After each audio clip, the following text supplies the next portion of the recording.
The entrepreneur is essentially a visualizer and an actualizer. He can visualize something, and when he visualizes it, he sees exactly how to make it happen. Robert L. Schwartz. Successful behaviors and visualization go hand in hand. As you begin to become clearer in your vision of whom you choose to be, you should make that your focus and not lose sight of it. If your vision has you dressing in a certain way, groomed in a certain way, and acting a certain way, you should begin to incorporate that into your being. It may feel a little awkward at first if you're stepping outside of your comfort zone, but the more consistent you are, the more it'll become second nature to you. It also helps to surround yourself with people who will serve as a positive inspiration. If your goal is to become a doctor, then begin to think and act like a doctor and attend lectures, seminars, or frequent places that doctors go. Now, just for perspective, what I'm suggesting is that you humbly begin to mold yourself into your vision. This does not mean to impersonate a doctor.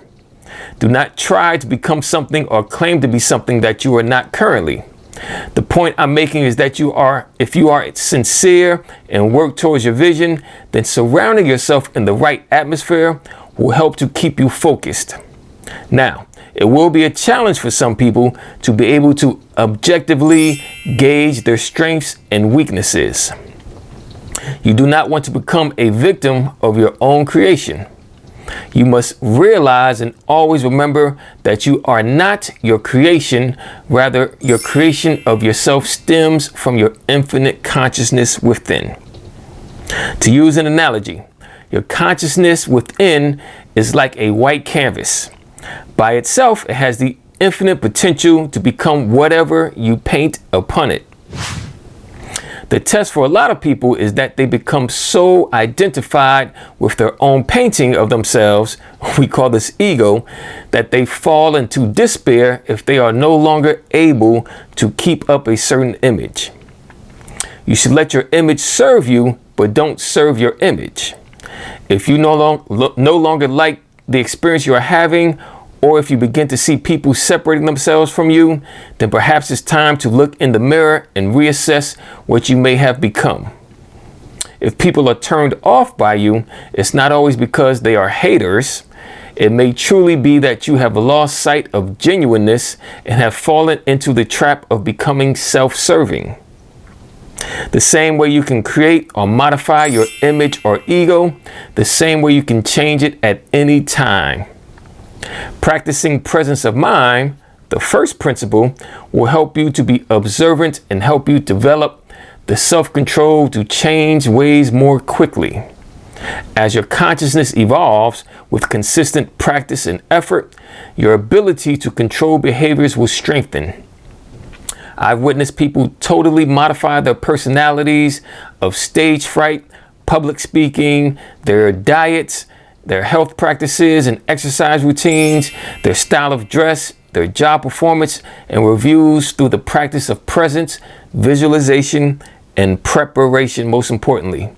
Now, if you have a clear vision of where you're going, where you want to be, have your ego in check, and are looking to benefit a greater good than just your own, don't let anything else deter or stop you. Don't let anyone tell you it cannot be done. People do sometimes try to impose their own limitations upon others because they are too scared to try. Just remind yourself to not focus on anyone's negativity and instead keep your eyes on the prize and take any challenging experience as an opportunity to strengthen your resolve or use it as a learning tool. As they say, there are many ways to skin a cat, so never think that one person's help or lack thereof can stop you from achieving your goals. If you are having a difficult time getting through a hurdle, then find another way to go over, around, or even under it. These little tests along the way help to create your character. To be great, you must have great character. I'll leave you with this success skill. Dare to become the highest vision of yourself. This is not delusion. This is consciously choosing to embody the values most important to you. As always, this is A.L.I.A.S. Another life's another story. The Alphamist, alchemizing kings and queens. Peace.